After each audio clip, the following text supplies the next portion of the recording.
চাওক আমাৰ সাংসদ এজনে এই ধৰণৰ মন্তব্য বা দুই চাৰিজন তেওঁলোকৰ বিভিন্ন ধৰণৰ কৰ্মীয়ে এই ধৰণৰ মন্তব্য মই দেখিছোঁ।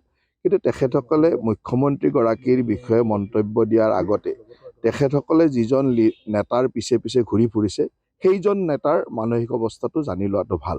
কাৰণ সেইজন নেতাক আমি দেখিবলৈ পাওঁ যে একেবাৰে অতি ঠাণ্ডাতো টি চাৰ্ট এটা পিন্ধি মাজুলীৰ মাজেৰে গুচি যায়, মানে মাজুলীলৈকে গুচি যায়, মানে ব্ৰহ্মপুত্ৰৰ মাজেৰে। হয়তো আপুনি মই নৰ্মেল মানুহে কেতিয়াও নোৱাৰিম। গতিকে তেওঁলোকৰ নেতাজনৰ আচলতে কি হৈ আছে সেইটোৱে চাব লাগে।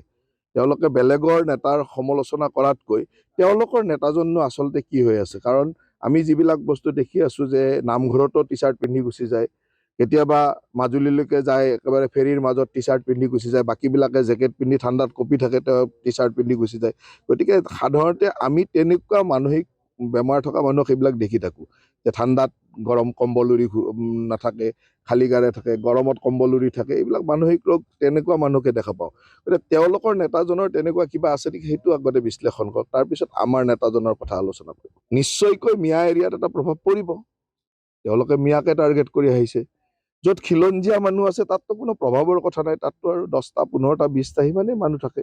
আৰু তেওঁলোকে এই প্ৰভাৱ নথকাৰ কাৰণে কিছুমান বিতৰ্ক কৰি প্ৰভাৱ আনিবৰ কাৰণে চেষ্টা কৰিছিল, যাতে সংবাদ মাধ্যমে কিছু পাব্লিচিটি দিয়ে। যিবিলাক কাম তেওঁলোকে নকৰিলে নহয় সেইবিলাক কৰিছে এইকাৰণেই যে সেই ধৰণৰ এটা প্ৰচাৰ চলাব পাৰি। আৰু বাকী যিখিনি মিয়া এৰিয়া আছে তাতে আহিবই, আৰু মিয়াৰটো আমি আৰু ভোট বিচৰা নাই, গতিকে মিয়া তেওঁলোকৰ লগত থাকিব। তাৰ কাৰণে শুভেচ্ছাই আছে তেওঁলোকৰ আমাৰ। বিজেপি দলে মিয়াক ঘৰুৱা শত্ৰু বুলি ভাবে নেকি? নহয়, মিয়াক আমি ঘৰুৱা শত্ৰু বুলি নাভাবোঁ। আমি অসমখনক যোনে আগ্ৰাসন কৰে, অসমৰ সভ্যতা সংস্কৃতি যোনে গ্ৰাস কৰিব বিচাৰে, তেওঁকতো আমি ভাল পাব নোৱাৰোঁ নহয়। অসমৰ ভাষা সাহিত্য সংস্কৃতি সকলোতে গ্ৰাস কৰিব বিচাৰে, আনকি অসমৰ জনগাঁথনিটো গ্ৰাস কৰিব বিচাৰে, তাকতো আমি তেনেকেই চিন্তা কৰিব লাগিব।